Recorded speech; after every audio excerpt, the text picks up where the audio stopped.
రాష్ట్రంలోని అన్ని నియోజకవర్గంలో గల నాయకుల కన్నా మాజీ మంత్రి ప్రస్తుత ఎమ్మెల్సీ అలపాటి రాజేంద్ర ప్రసాద్ చాలా బెటర్ అని మాజీ మంత్రి అంబటి రాంబాబు అన్నారు.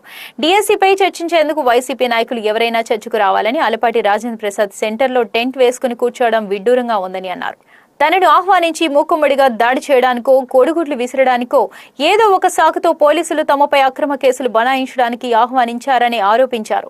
నిజంగా డిఎస్సీ అక్రమాలపై చర్చించాలనే ఉద్దేశం ఉంటే ఎవరి ఇంటిలో వారు కూర్చొని డిఎస్సీ 2025లో నిర్వహించిన నియామకాలపై టీవీలో చర్చించేందుకు అలపాటి రాజేంద్ర ప్రసాద్ ను ఆహ్వానిస్తున్నాను మాత్రమేనని సవాల్ విసరడం లేదని అన్నారు. వైసీపీ పార్టీ అడిగే ప్రశ్నలకు సానుకూల వాతావరణంలో సమాధానాలు చెప్పేందుకు అలపాటి సిద్ధంగా ఉండాలని సూచించారు.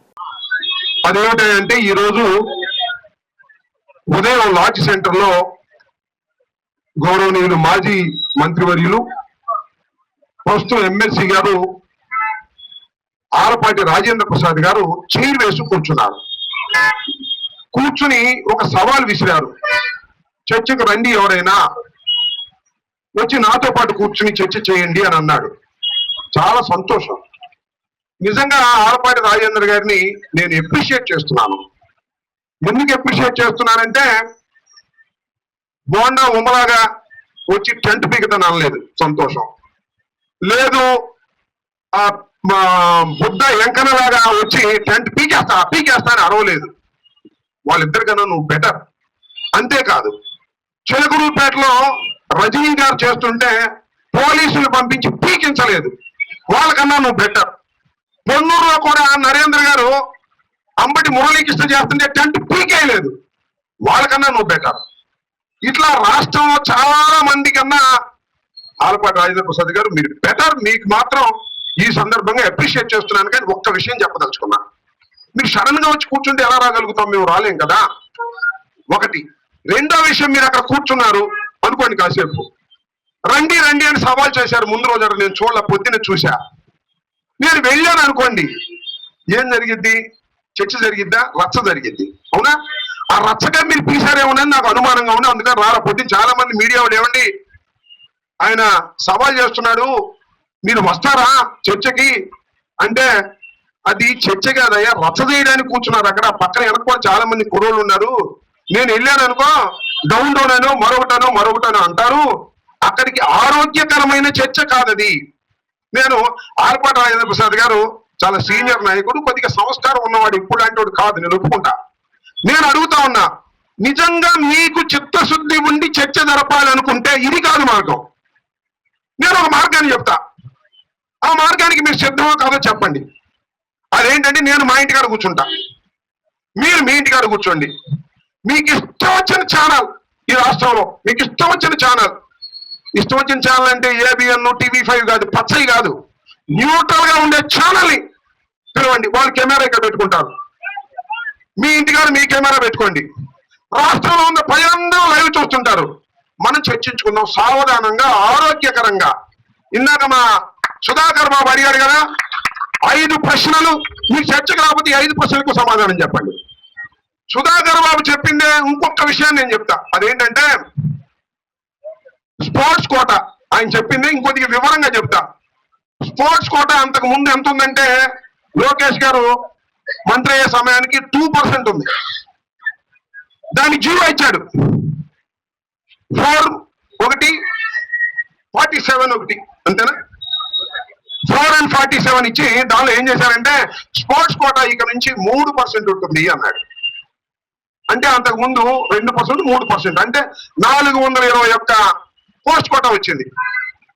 దాంతో పాటు ఏం చేశారంటే, ఈ స్పోర్ట్స్ కోట ఉన్న వాళ్ళు పరీక్షల్లో పూర్వం పాల్గొనాలి, ఇప్పుడు ఈ జీవో ప్రకారం పాల్గొనాల్సిన అవసరం లేదన్నాడు. డైరెక్ట్గా వచ్చేయడం, ఉద్యోగాలు తీసుకుపోవడం అని చెప్పాడు. బాగానే ఉంది. ఎందుకు మార్చారు అని అడుగుతా ఉన్నా. ఈ జీవోని ఎందుకు మార్చారు చెప్పండి సమాధానం. ఆలపాటి రాజేంద్ర ప్రసాద్ గారు చెప్పండి సమాధానం. మీ వల్ల కాకపోతే లోకేష్ గారు చెప్పండి సమాధానం. మార్చారుగా, మార్చారు. వాళ్ళు ఎగ్జామ్ లో పాల్గొలేదు. సరే, ఎవరెవరు సర్టిఫికేట్లు, పిచ్చి సర్టిఫికేట్లు తీసుకొచ్చిన అందరికి ఉద్యోగాలు ఇచ్చేశారు. మరి ఆ జీవోని ఎట్టు పెట్టారా? చూచి ఆ 47 జీవోని మన 56 జీవోని ఇచ్చారు. ఆ 56 జీవోలో ఒక ఉద్దేశం ఏంటంటే, అయ్యా పోయినసారి మేము 2% అని ఇచ్చాం, అది రద్దు చేసేస్తున్నాం. పోయినసారి ఎవరు డిఎస్సిలో పాల్గొవాల్సిన అవసరం లేదని ఇచ్చాం, అది కూడా రద్దు చేసేస్తున్నాం. మా పని అయిపోయింది, ఇక జీవో రద్దు చేసేస్తున్నాం. దీనిలో స్కామ్ ఉందంటారా లేదంటారా?